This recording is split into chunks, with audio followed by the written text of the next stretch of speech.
एक भक्त रमन महर्षि से पूछते हैं, भगवान अज्ञान का निवारण किस प्रकार करें? तो इस पर महर्षि कहते हैं, जबकि तुम तिरुवन्नमलई में पलंग पर सोए हुए हो, तुम स्वप्न में स्वयं को किसी दूसरे नगर में देखते हो।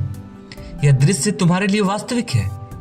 तुम्हारा शरीर यहाँ एक कमरे में बिस्तर पर पड़ा है। क्या एक नगर तुम्हारे कमरे में प्रवेश कर सकता है? अथवा क्या तुम यहाँ शरीर छोड़कर कहीं अन्यत्र जा सकते थे? दोनों ही असंभव है। अतः तुम्हारा यहाँ रहना और दूसरा नगर देखना, दोनों ही बातें असत्य है। ये तुम्हारे मन को सत्य प्रतीत होती है।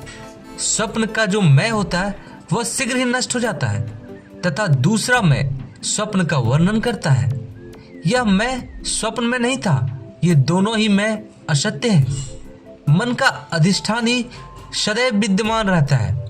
उसी से नाना प्रकार के दृश्य उदय होते हैं। प्रतीक संकल्प के साथ एक मैं का भी उदय होता है और उसके लुप्त होने पर उस मैं का भी लोप हो जाता है।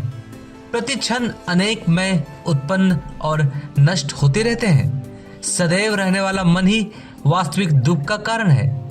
जनक के अनुसार वही चोर है। उसको खोज लो और तुम सुखी रहोगे। इस पर भक्त कहते हैं कि फिर मैं को किस प्रकार जाना जाए?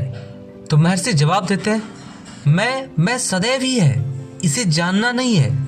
यह कोई नवीन ज्ञान प्राप्त करना नहीं है। जो नवीन है तथा सर्वदा सर्वत्र सुलभ नहीं है वह तो क्षणिक होगा। मैं सर्वदा विद्यमान है। इसके ज्ञान में जो बाधा है वही अज्ञान है। अज्ञान को हटाते ही ज्ञान प्रकाशित होगा। वास्तव में यह अज्ञान तथा ज्ञान भी आत्मा के लिए नहीं है। ये तो आवरण है जिन्हें हटाना होगा। इसी कारण आत्मा को ज्ञान तथा अज्ञान दोनों से परे कहा जाता है।